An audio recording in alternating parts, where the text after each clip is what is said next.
अगर आप भी इंटरमीडिएट के विद्यार्थी हैं और आपका जो परीक्षा होने वाला है 2023 में होगा, तो आपके लिए कमाल का वीडियो, क्योंकि इस वीडियो में हम लोग हिंदी का 100 मार्क्स जो बीबीए ऑब्जेक्टिव क्वेश्चन आंसर है, जो इंपॉर्टेंट मतलब चैप्टर वाइज आपका जो भी इंपॉर्टेंट क्वेश्चन आंसर है, सभी को इस वीडियो में लिया गया है। ठीक है बाबू, तो आप लोग इस वीडियो को अंत तक देखिए, आपको संपूर्ण ऑब्जेक्टिव करवा दिया जाएगा। यहाँ से ये देखिए, आपको गारंटी के साथ बोलता हूँ कि यहाँ से आपके एग्जाम में 20 ऑब्जेक्टिव डायरेक्टली लड़ेंगे। अगर नहीं लड़ता है तो मैं यूट्यूब छोड़ सकता हूँ। अगर आप लोग देखिए, यहाँ से पक्का 20 आपका ऑब्जेक्टिव है बिल्कुल लड़ेगा। 20 नहीं तो 15 तो फिक्स बात है कि आपके एग्जाम में जो है वो आएगा ही आएगा। ठीक है बाबू, तो वीडियो को स्टार्ट कर लेते हैं। अगर चैनल पर नहीं तो बाबू जरूर सब्सक्राइब करके बेल आइकन को प्रेस कीजिएगा।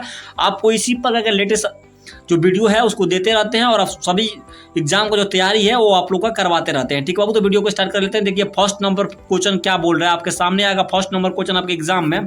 देखिए क्वेश्चन क्या बोल रहा है।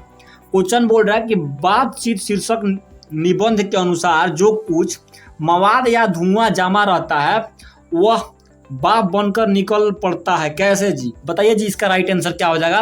देखिए बातचीत के जरिए, जब देखिए बातचीत जब कीजिएगा तो वहां पे आपके मतलब जो मुंह से होता है वहां से बाप बन के कुछ निकलता है। ठंडी के दिनों में आपको दिखता भी होगा। ठीक है, तो वही यहाँ पे बोला जाता है। इसका जो राइट आंसर क्या हो जाएगा, ऑप्शन नंबर सी, बातचीत के जरिए। देखिए बातचीत क्या है जी, यहाँ पे तो स्पष्ट हो गया। रुकिए बता देते हैं आपको। देखिए यहाँ पे आपका स्पष्ट हो गया कि बातचीत एक निबंध है। बातचीत क्या है बाबू, एक निबंध है। ठीक है, आपको इसको याद रखना है। बातचीत क्या है, एक निबंध है। और जो इसका राइट आंसर क्या हो जाएगा बाबू, तो बातचीत के जरिए निकलता है। ठीक है, कहीं पे देखिएगा तो ऑप्शन नंबर सी में रहेगा, वहां पे टिक मार दीजिएगा। ठीक है, दूसरे प्रश्न की ओर बढ़ते हैं। दूसरा प्रश्न भी काफी कमाल का है। देखिए क्या बोल रहे हैं दूसरा नंबर प्रश्न, उसी चैप्टर से भी प्रश्न है। देखिए बाल कृष्ण भट्ट के पिताजी का क्या नाम था जी? तो बताइए इसका राइट आंसर क्या हो जाएगा। तो बाल कृष्ण भट्ट के पिताजी का नाम था Beni Prasad Bhatt. Option number B इसका राइट आंसर। क्या नाम था बाबू, बेनी प्रसाद भट्ट। क्या नाम था बाबू, बेनी प्रसाद भट्ट। ठीक है, बाल कृष्ण भट्ट के पिताजी का क्या नाम था बाबू, बेनी प्रसाद भट्ट। ठीक है, अगला प्रश्न की ओर रुक कर लेते हैं। फिर उसी चैप्टर से प्रश्न है। देखिए इस जो चैप्टर है बातचीत, इस चैप्टर से भी आपके एग्जाम में काफी 2-3 ऑब्जेक्टिव आते हैं, तो इसलिए इसको भी ध्यान पूर्वक रखा गया है और इसको भी अच्छे से कर लीजिए, क्योंकि यहाँ से भी प्रश्न आते हैं। देखिए तीसरा नंबर प्रश्न उसी चैप्टर से आ गया है आपके सामने कि बाल कृष्ण भट्ट की रचना बातचीत क्या है जी? तो ये भी तो आपको ऊपर नहीं बता दी है, तो ये ललित निबंध है। ठीक है, इसका जो राइट आंसर हो जाएगा ऑप्शन नंबर डी। क्या है बाबू, बाल कृष्ण भट्ट की रचना बातचीत क्या है जी? तो निबंध है। क्या बाबू, निबंध है। ठीक है, क्या याद रखना है आपको, निबंध है बिल्कुल। ठीक है, अगला प्रश्न की ओर रुख कर लेते हैं। अगला प्रश्न भी काफी महत्वपूर्ण है। देखिए वो भी देखिए ये भी प्रश्न जो 4 नंबर आपके सामने आया है, ये भी प्रश्न आपके एग्जाम में आ सकता है। ये उसी चैप्टर से ये भी प्रश्न है। ठीक है, देखिए इस प्रश्न को क्या बोल रहा है प्रश्न, मनुष्य की बातचीत का उत्तम तरीका क्या है? देखिए बाबू देखिए बाबू क्या बोल रहा है प्रश्न, मनुष्य की बातचीत का उत्तम तरीका क्या है जी? तो देखिए बाबू इस क्लास में आपको पूरा ऑब्जेक्टिव होगा। देखिए यहाँ पे जो इसका राइट आंसर हो जाएगा ऑप्शन नंबर डी हो जाएगा, अवाक होकर अपने से बातचीत करना। ठीक है, ऑप्शन नंबर डी इसका राइट आंसर। ठीक है, इसको दिमाग में ठोक के रखिए, ये भी प्रश्न आ जाएगा एग्जाम में। देखिए अब 5 नंबर प्रश्न भी हिंदी का काफी महत्वपूर्ण है। संवाद में सबसे महत्वपूर्ण क्या होता है जी? क्या है, ये भी प्रश्न है। तो ये बाबू है आत्मीयता। क्या हो जाएगा बाबू, आत्मीयता है। ऑप्शन नंबर सी इसका राइट आंसर हो जाएगा। ठीक है, ऑप्शन नंबर सी इसका राइट आंसर हो जाएगा। आप लोग इसको भी देख लीजिए। अगला प्रश्न की ओर रुख कर लेते हैं। ये भी प्रश्न काफी महत्वपूर्ण है। देखिए ये प्रश्न एग्जाम में आ सकता है बिल्कुल। देखिए 6 नंबर प्रश्न क्या बोल रहा है, 6 नंबर प्रश्न बोल रहा है बाल कृष्ण भट्ट का जन्म कहाँ हुआ था जी? देखिए 6 नंबर प्रश्न क्या पूछ रहे हैं कि बाबू बाल कृष्ण भट्ट का जो जन्म हुआ था वो कहाँ पे हुआ था? देखिए बाबू 6 का जो राइट आंसर हो जाएगा आपका, कब हुआ था। जैसे देखिए प्रश्न गलती पड़ दिए, देखिए सॉरी, देखिए क्या बोल रहा है कि बाल कृष्ण भट्ट का जन्म कहाँ हुआ था, ये प्रश्न है। कब नहीं हुआ था, कहाँ हुआ था। ठीक है, वही बताएंगे कहाँ हुआ था, कब हुआ था, सब बताएंगे। ठीक है, देखिए बाल कृष्ण भट्ट का जन्म कहाँ हुआ था, ये प्रश्न कमाल का है। देखिए कब हुआ था मतलब ये बोल दिया, लेकिन देखिए मतलब यहाँ पे लिखा है जन्म का हुआ था, मतलब कहाँ हुआ था और कब हुआ था। ठीक है, दोनों प्रश्न मतलब मिलजुली है, इसलिए आपको बार बार बोल दे रहे हैं। ठीक है, देखिए जो 6 का जो राइट आंसर आपका हो जाएगा, जानते हैं मतलब किस तिथि को हुआ था? देखिए इसका जो राइट आंसर आपका हो जाएगा 6 का ऑप्शन नंबर बी हो जाएगा, 23 जून 1844 ईस्वी को हुआ था। ठीक है, अब आगे आपको भी बता देंगे कि मतलब कहाँ पे हुआ था। ठीक है, बाबू अगले प्रश्न की ओर तक रुख कर लेते हैं। देखिए इंपॉर्टेंट है, यहाँ आप छोड़ के मत जाइए, नहीं तो बताइएगा बाबू अभी बोल रहे हैं, छोड़ के मत जाइए। देखिए 7 नंबर प्रश्न भी काफी कमाल का है कि कौन सी रचना बालकृष्ण भट्ट की है। ये भी प्रश्न काफी कमाल का है कि कौन सी रचना बालकृष्ण भट्ट की है। यहाँ पे कहेंगे पूछता है कि कौन सी रचना बालकृष्ण भट्ट की नहीं भी है। ठीक है, देखिए सब प्रश्न पूछ देता है। तो देखिए 7 का जो राइट आंसर हो जाएगा आपका रेल का विकट का खेल। ठीक है, ऑप्शन नंबर ए इसका राइट आंसर क्या हो जाएगा बाबू, कौन सी रचना बालकृष्ण भट्ट की नहीं है, तो रेल का विकट और खेल, ऑप्शन नंबर ए इसका राइट आंसर। अगला प्रश्न की ओर रुख करते हैं। ये भी प्रश्न काफी कमाल का है, 8 नंबर। देखिए ये भी प्रश्न काफी कमाल का। देखिए उसने कहा था कहानी में किस शहर का, देखिए क्या बोला, उसने कहा था कहानी में किस शहर का, क्या जी, तो अमृतसर, ऑप्शन नंबर ए इसका राइट आंसर 8 का हो जाएगा बाबू। ये कमाल का है। ठीक है, उसने कहा था कहानी में किस शहर का है, तो अमृतसर हो जाएगा राइट आंसर। ठीक है, इसको भी याद कर लीजिएगा। अगला प्रश्न की ओर रुख कर लेते हैं। देखिए ये भी प्रश्न कमाल का है। देखिए 9 नंबर प्रश्न क्या बोल रहा है, लोहना सिंह का मृत्यु, लोहना सिंह की जो मृत्यु है किसकी गोद में हुई थी बाबू। ये भी प्रश्न कमाल का है कि लोहना सिंह की मृत्यु किसकी गोद में हुई थी बाबू, तो बताइए इसका राइट आंसर 9 का। तो देखिए ये हो जाएगा वजीरा सिंह, ऑप्शन नंबर 20 का राइट आंसर। ठीक है बाबू, कमाल का है ये प्रश्न। किसके गोद में हुआ था जी, तो वजीरा सिंह के गोद में हो गया था। लोहना सिंह की जो मृत्यु थी वो मतलब वजीरा सिंह के गोद में हुआ था। ठीक है, ये प्रश्न याद रखिएगा दिमाग में। ठीक है, अगला प्रश्न देखिए, अगला प्रश्न भी काफी कमाल का है। ये प्रश्न एग्जाम में आते हैं। ठीक है, तो इसको भी एक बार रट लीजिए, इसको तो छोटा मैं थोड़ा कर दे रहा हूँ। ठीक है, देखिए अगला प्रश्न बोल रहा है, 10 नंबर प्रश्न आपका मोबाइल स्क्रीन पे है। देखिए उसने कहा था कहानी के कहानीकार कौन है जी, उसने कहा था कहानी के कहानीकार कौन है जी, ये भी प्रश्न 1 नंबर में पूछा जाता है। ठीक है, ऑब्जेक्टिव देखिए, ऑब्जेक्टिव इस बार 60 ही रहेगा। ठीक है, तो इसलिए आपको याद रखिएगा। ठीक है, देखिए यहाँ पे कौन बोला था, चंद्रधर शर्मा गुलेरी जी ने बोले थे। कौन बोलता जी, चंद्रधर शर्मा गुलेरी जी। उसने कहा था कहानी के कहानीकार कौन है, चंद्रधर शर्मा गुलेरी। ठीक है, याद रखिएगा, इसका option number C right answer. ठीक है, अगला प्रश्न देखिए 11 नंबर प्रश्न भी काफी महत्वपूर्ण है। ये भी प्रश्न देखिए इंटरेस्टेड प्रश्न भी है और कमाल का भी है। देखिए लोहना सिंह के गांव का क्या नाम था जी, लोहना सिंह के जो गांव था उसका क्या नाम था जी, बताइए 11 का राइट आंसर। 11 का राइट आंसर क्या हो जाएगा भाई, क्या नाम था, तो माझे था। क्या था बाबू, देखिए लोहना सिंह के गांव का क्या नाम था, तो माझे था। सर जी क्या था, माझे था। ठीक है, इसको याद रखिएगा। अगला प्रश्न देखिए बाबू, ये भी कमाल का है कि जर्मन लप्टन को किसने मार गिराया, जर्मन लप्टन को किसने मार गिराया बाबू, तो बताइए इसका राइट आंसर क्या हो जाएगा। देखिए लोहना सिंह ने मार गिराया, ऑप्शन नंबर सी इसका राइट आंसर। ठीक है, आपको आंसर दिख भी गया होगा कि ऑप्शन नंबर सी इसका राइट आंसर हो जाएगा पहले ही। ठीक है, जर्मन लप्टन को किसने मार गिराया, तो लोहना सिंह ने मार गिराया है। ठीक है, अगर इस चैप्टर को पढ़े हैं तो अच्छी बात है, अगर नहीं भी पढ़े हैं तो कोई बात नहीं। ठीक है, अगला प्रश्न देखिए, 14 नंबर प्रश्न क्या बोल रहा है, गुलेरी जी किस गांव के मूल निवासी थे जी। ये भी प्रश्न कमाल का है, गुलेरी जी किस गांव के मूल निवासी थे। ये प्रश्न एग्जाम में आ सकता है। 14 नंबर प्रश्न देखिए, 14 का जो राइट आंसर आपका हो जाएगा ऑप्शन नंबर बी हो जाएगा। ठीक है, क्या हो जाएगा ऑप्शन नंबर बी, गुलेरी जी गुलेरी गांव के निवासी थे। गुलेर मतलब वही गुलेरी जी, गुलेर मतलब गांव के निवासी थे। कहाँ के निवासी थे बाबू, गुलेर के निवासी थे। ठीक है, आपको याद रखना इस प्रश्न को, ये प्रश्न एग्जाम में आ सकता है। ठीक है, अगला प्रश्न की ओर रुख कर लेते हैं। 15 नंबर प्रश्न भी काफी महत्वपूर्ण है बाबू, इसको भी आप लोग देख के ही जाइए। ठीक है, देखिए ये प्रश्न 15 नंबर आपके मोबाइल स्क्रीन पे आ गया है, गुलेरी जी का जन्म कहाँ हुआ था।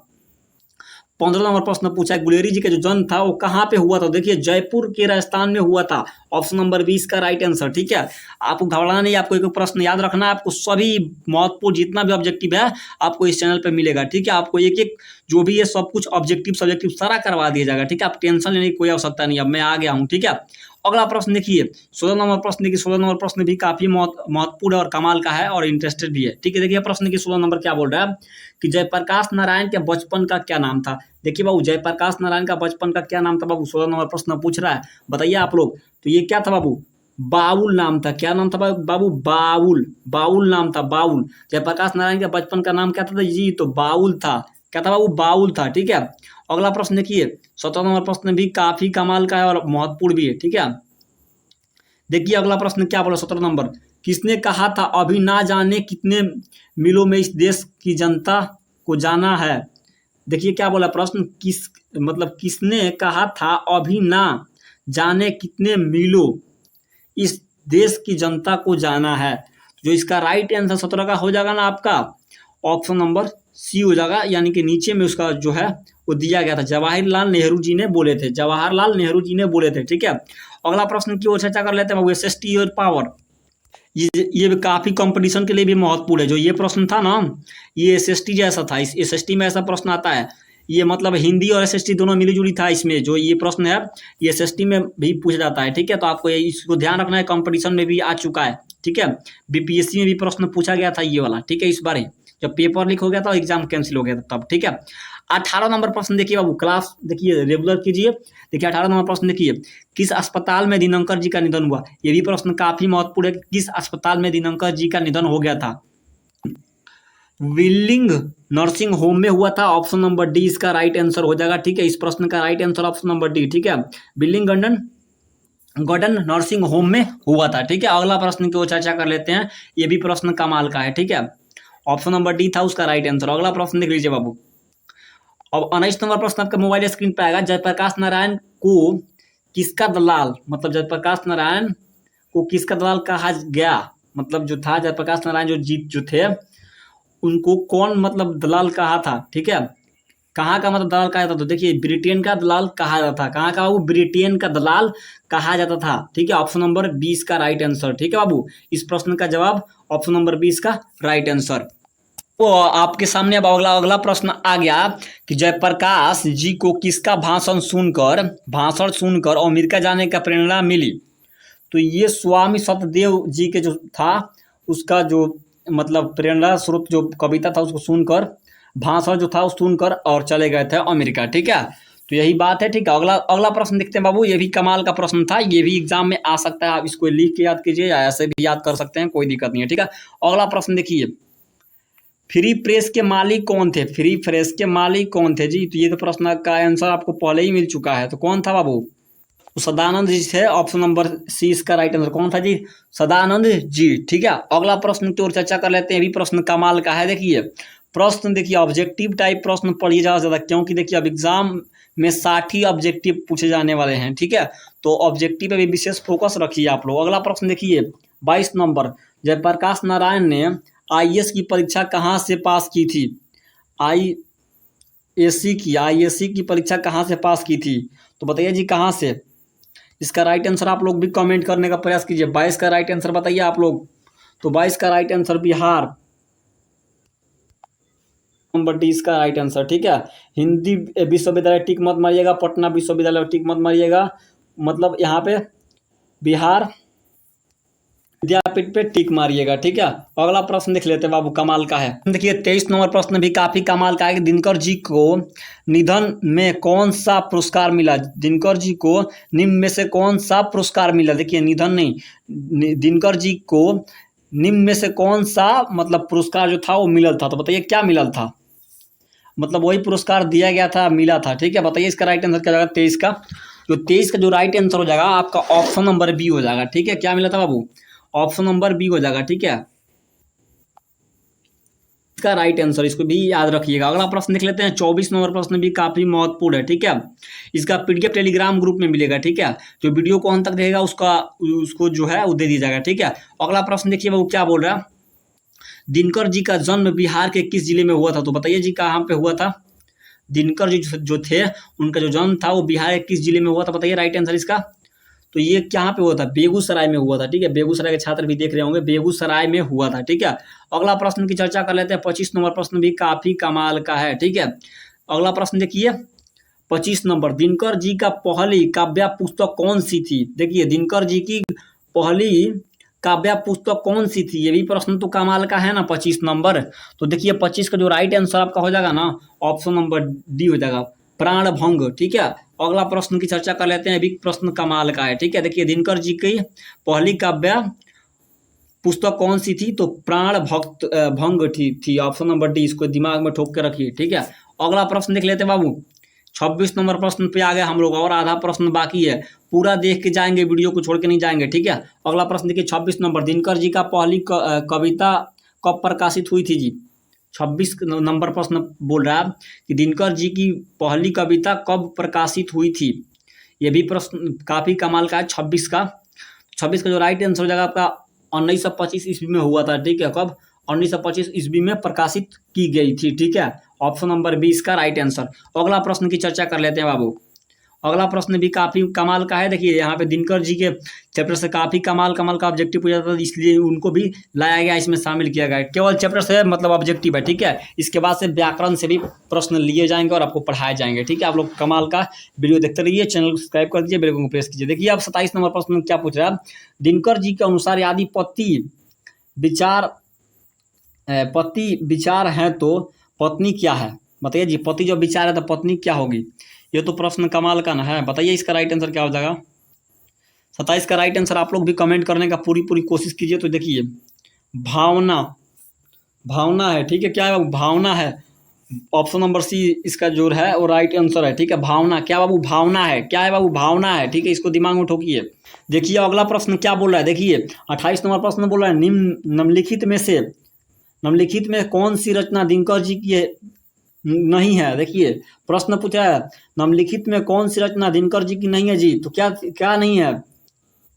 जूठन राइट आंसर हो जाएगा। क्या जाएगा? जूठन right answer, option number C हो जाएगा। ठीक है, आप लोग घबराइए मत, आप बिल्कुल आप लोग धैर्य बनाए रखिए, पूरा ऑब्जेक्टिव करा दिया जाएगा। ठीक है, आप लोग टेंशन लेने की कोई आवश्यकता नहीं है।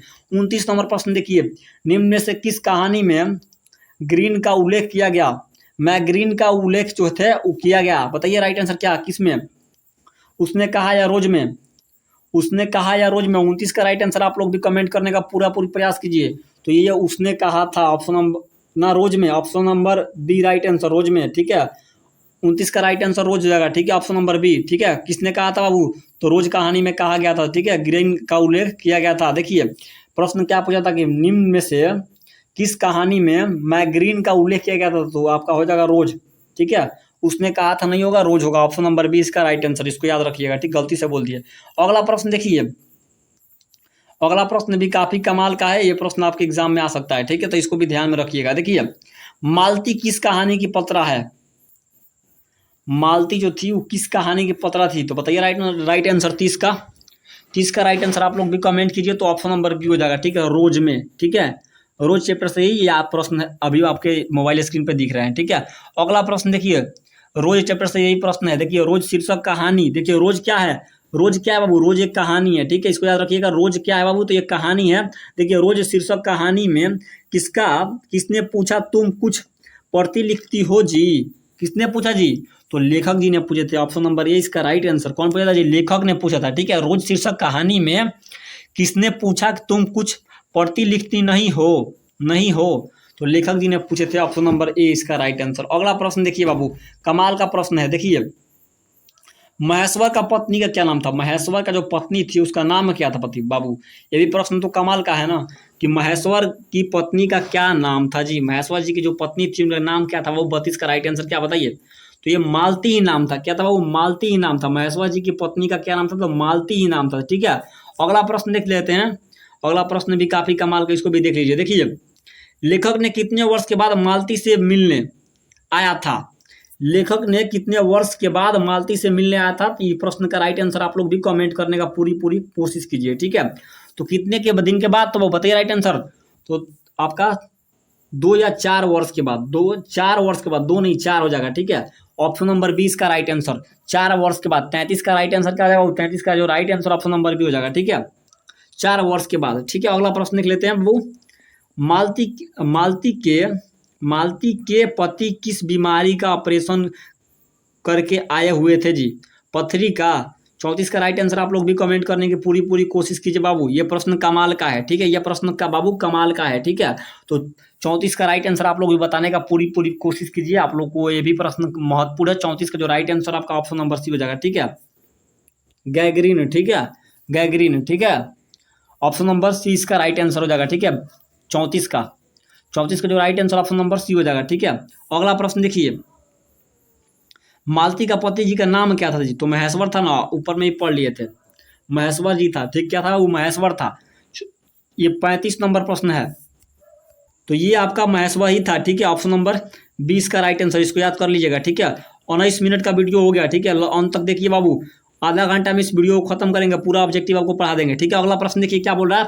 महेश्वर कौन सा फल लेकर आया था? महेश्वर जो था वो कौन सा फल लेकर आया था? 35 नंबर प्रश्न पूछ रहा है। तो कौन सा फल लेकर आया था जी? तो ये आम लेकर आए थे। ऑप्शन नंबर ए इसका राइट आंसर। अगला प्रश्न देख लीजिए, काफी महत्वपूर्ण बाबू, वीडियो को छोड़ के नहीं जाना है, ठीक है। देखिए 36 नंबर प्रश्न देखिए क्या बोल रहा है, एक लेखक और एक पात्र के रचनाकार कौन है। एक लेख और एक पत्र के रचनाकार कौन थे जी, बताइए राइट आंसर क्या हो जाएगा 36 का। जो 36 का जो right answer option number C हो जाएगा, ठीक है। भगत सिंह थे, ठीक है। कौन थे बाबू, भगत सिंह थे। अगला प्रश्न देखिए, अगला प्रश्न भी काफी महत्वपूर्ण है, वो एग्जाम टाइप प्रश्न है। देखिए अगला प्रश्न क्या बोल रहा है 37 नंबर, कि भगत सिंह के पिता सादर किशन सिंह तथा चाचा अजीत सिंह किसको सहयोग किए थे, मतलब कि सहयोग थे, मतलब किसका मतलब सहयोग करते थे, बोलने का इंडायरेक्टली मतलब यही हुआ। 37 नंबर प्रश्न है। 37 का जो राइट आंसर आपका हो जाएगा ऑप्शन नंबर बी हो जाएगा, ठीक है।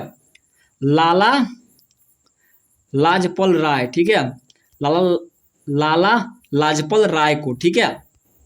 अगला प्रश्न भी देखिए, अगला प्रश्न देखिए, भगत सिंह ने अपने नेतृत्व में पंजाब में नौजवानों भारत सभा का गठन किया, कब किया था, ये भी प्रश्न पूछ रहा है, कब किया था। जो ये 38 का जो राइट आंसर आपका हो जाएगा ना, 38 का जो राइट आंसर आपका हो जाएगा ऑप्शन नंबर डी हो जाएगा, ठीक है। नीचे में जो घसकाते हैं 1926 ईस्वी में, ठीक है। कब बाबू, 1926 ईस्वी में, ऑप्शन नंबर डी इसका राइट आंसर। अगला प्रश्न की चर्चा कर लेते हैं। अगला प्रश्न भी काफी महत्वपूर्ण है और कमाल का भी है, ठीक है। अगला प्रश्न देखिए, भगत सिंह ने चंद्रशेखर आजाद के साथ मिलकर किस संघ का गठन किया था, तो बताइए जी। 39 का राइट आंसर आप लोग भी, 39 का जो right answer option number C हो जाएगा, ठीक है। हिंदुस्तान साम्यवादी प्रजातांत्रिक पार्टी, ठीक है। ऑप्शन नंबर सी इसका राइट आंसर हो जाएगा, ठीक है। अगला प्रश्न की चर्चा कर लेते हैं। नंबर प्रश्न देखिए, 40 नंबर प्रश्न देखिए, भगत सिंह किस उम्र में क्रांतिकारी गतिविधियों में शामिल हुए थे, कितने उम्र में बाबू, बताइए राइट आंसर इसका। 40 का राइट आंसर आप लोग भी कमेंट करने की पूरी कोशिश कीजिए। देखिए 12 वर्ष, ठीक है, लगभग 12 वर्ष के आसपास में शामिल हो गए थे, ठीक है। अगला प्रश्न देखिए, अगला प्रश्न देखिए, भगत सिंह को कांग्रेस तथा महात्मा गांधी से भो भंग कब हुआ था। देखिए भगत सिंह को कांग्रेस तथा महात्मा गांधी से भो भंग कब हुआ था जी। तो 41 का राइट आंसर आप लोग भी कमेंट कीजिए, कब हुआ था। तो 1921 ईस्वी में हुआ था, 1921 ईस्वी में हुआ था। ऑप्शन नंबर 20 का राइट आंसर। अगला प्रश्न देखिए, कमाल का प्रश्न है। देखिए अगला प्रश्न क्या बोल रहा है बाबू, वीडियो को आप देख के जाइए, थोड़ा सा और प्रश्न है, बस 12-13 प्रश्न और। 1941 ईस्वी में भगत सिंह किस पार्टी की ओर आकर्षित हो गए थे बाबू। 42 नंबर प्रश्न पूछा है, तो 42 का जो राइट आंसर हो जाएगा आपका ऑप्शन नंबर 42 का राइट आंसर आप लोग भी कमेंट कीजिए। 42 का right answer option number D हो जाएगा, ठीक है बाबू, बिल्कुल डी हो जाएगा, ठीक है। गद्दार पार्टी की ओर आकर्षित हो गए थे, मतलब उनको जो पार्टी थी वो अच्छा लगने लगी थी, ठीक है। अगला प्रश्न देखिए, चौरा चौरी कांड कब हुआ था। ये मैट्रिक वाला नहीं है, इंटर वाला है, ठीक है। चौरा चौरी कांड कब हुआ था जी, बताइए राइट आंसर इसका क्या हो जाएगा। चौरा चौरी कांड किस ईस्वी में हुआ था, ये भी प्रश्न कमाल का है। 43 का जो राइट आंसर आपका हो जाएगा ना, ऑप्शन नंबर सी हो जाएगा, 1922 ईस्वी में हुआ था, ठीक है। गूगल भी कर सकते हैं, इसमें कोई संदेह नहीं है। अगला प्रश्न देखिए बाबू, अगला प्रश्न देखिए, हंसते हुए मेरा अकेलापन किस विधि की रचना है। देखिए हंसते हुए मेरा अकेलापन किस विधि की रचना है, ये भी प्रश्न कमाल का तो है ना। 44 नंबर, तो इसका जो राइट आंसर आपका हो जाएगा ऑप्शन नंबर डी हो जाएगा, ठीक है। नाटक का था, ठीक है। किसका था वो, नाटक का था, ठीक है। अगला प्रश्न देखिए कमाल का, हंसते हुए मेरा अकेलापन कृति है, कृति किसका है जी, किसका कृति है वो, हंसते हुए मेरा अकेलापन कृति है किसका था। ऑप्शन नंबर ए इसका राइट आंसर, ठीक है। क्या वो राइट आंसर इसका, ऑप्शन नंबर ए इसका राइट आंसर। अगला प्रश्न देख लेते हैं बाबू, कमाल का 46 नंबर प्रश्न है, मलयज किस दौर के कवि हैं, बताइए राइट आंसर इसका। 46 का राइट आंसर आप लोग कमेंट कीजिए। तो ऑप्शन नंबर बी, नई कविता के अंतिम दौर, ठीक है। कौन बाबू, नई कविता का अंतिम दौर, ऑप्शन नंबर 20 का राइट आंसर। अगला प्रश्न देखिए, कमाल का वीडियो, मलयज ने किस मंत्रालय की नौकरी की, तो ये कृषि मंत्रालय की नौकरी किए थे, ऑप्शन नंबर सी इसका राइट आंसर। अगला प्रश्न देखिए 47 नंबर, 48 नंबर, मलय का जन्म किस सन में हुआ था जी। 1935 ईस्वी में हुआ था, ठीक है। 1935 ईस्वी में हुआ था, ठीक है। अगला प्रश्न देखिए, कमाल का है, मलयज का मूल नाम क्या था जी, बताइए इसका राइट आंसर क्या हो जाएगा। बस तो ऑप्शन नंबर है इसका राइट आंसर, ठीक है। अगला प्रश्न की ओर चर्चा कर लेते हैं, ये भी प्रश्न कमाल का है। ये देखिए, पेड़ किस लिए काटे जा रहे थे। देखिए प्रश्न 50 नंबर है, 50 नंबर, कि पेड़ किस लिए काटा जाता है, देखिए ईंधन के लिए काटा जा रहा था। चैप्टर कौन सा, जो right answer option number B हो जाएगा। देखिए चैप्टर कौन सा, ठीक है, गूगल पे इसको सर्च मत कीजिएगा, इसका कोई आंसर है, ठीक है। ईंधन के लिए चैप्टर पढ़िएगा तो पता चल जाएगा, ठीक है। अगला प्रश्न को चर्चा कर लेते हैं। तुलसीदास का पत्नी का क्या नाम था जी, तो ये था, जानते हैं क्या था, तुलसी जी जो पत्नी जी का जो नाम था, तुलसीदास की जो पत्नी का नाम था, सावली नाम था। ऑप्शन नंबर 20 का राइट आंसर। अगला प्रश्न देखिए वो कमाल का है, तुलसीदास की माता का क्या नाम था जी, तो बताइए क्या नाम था, तो ये हुलसी था। ऑप्शन नंबर सी इसका राइट आंसर, ठीक है। 52 का right answer option number C हो जाएगा, ठीक है। क्या हो जाएगा वो 52 का right answer option number C. 53 number प्रश्न देखिए, 53 नंबर प्रश्न भी काफी महत्वपूर्ण है। तुलसीदास का जन्म कब हुआ था जी, ये भी प्रश्न कमाल का है। 53 नंबर प्रश्न भी कमाल का प्रश्न पूछा है, ठीक है, तो इसको भी याद रखिएगा आप लोग, ठीक है। देखिए 53 नंबर प्रश्न काफी महत्वपूर्ण है। देखिए 53 नंबर प्रश्न क्या बोल क्या रहा है, इसको भी देख लीजिए एक बार, ठीक है। देखिए 53 नंबर जो प्रश्न है, इसका जो राइट आंसर है 53 का ऑप्शन नंबर बी हो जाएगा, ठीक है। 15, तो ये 1543 ईस्वी में हुआ था, ठीक। कब हुआ था बाबू, 1543 ईस्वी में हुआ था, 1543 ईस्वी में हुआ था, ठीक है। ऑप्शन नंबर 20 का राइट आंसर। अगला प्रश्न देखिए, 54 और 55 और 56 57 का आंसर आप लोग दीजिएगा, ठीक है। कमेंट बॉक्स में कहीं से खोज के जो कमेंट करेगा उसका नाम भी लेंगे। देखिए तुलसीदास किस शाखा के कवि थे, इसका ऑप्शन भी आप लोग देख लीजिए, ठीक है। इसका ऑप्शन भी देख लीजिए एक बार आप लोग भी। अब अगला प्रश्न देख लीजिए, इसका आंसर आप लोग दीजिएगा कमेंट बॉक्स में, जो भी देगा उसका नाम लेंगे, ठीक है। सही सही जो आंसर देगा उसका नाम लेंगे कमेंट बॉक्स में, ठीक है। 55 नंबर प्रश्न देखिए, तो इसका राइट आंसर तो आप लोग को दिख ही गया, क्या हो जाएगा राइट आंसर के बाबू, तो आप लोग इसको भी कमेंट बॉक्स में बता दीजिएगा, ठीक है। ऑप्शन नंबर जो भी होगा बता दीजिएगा, ठीक है। 56 नंबर प्रश्न के सेकंड लास्ट प्रश्न, नव्या दास का जन्म कब हुआ था जी, बताइए राइट आंसर इसका क्या हो जाएगा, बताइए इसका राइट आंसर क्या हो जाएगा बाबू, तो ऑप्शन नंबर बी 1970 ईस्वी में हुआ था, ठीक है।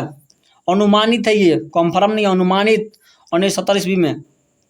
अगला प्रश्न देखिए, ये प्रश्न का भी आंसर आप लोग कमेंट बॉक्स में दे दीजिएगा, ठीक है। आप लोग का बहुत बड़ा आभार रहेगा, ठीक है। देखिए ये प्रश्न देखिए क्या बोल रहा है कि कौन सी रचना नव्या दास की है, तो इसका जो राइट आंसर है वो कहाँ पे दीजिएगा, कमेंट बॉक्स में, ठीक है। अगर चैनल पर नया अभी तक वीडियो देख रहे हैं तो सब्सक्राइब कर दीजिएगा और वीडियो को लाइक कर दीजिएगा और अपने दोस्तों में भी जरूर शेयर कीजिएगा। सभी को बहुत बहुत धन्यवाद, ठीक है, और नमस्कार।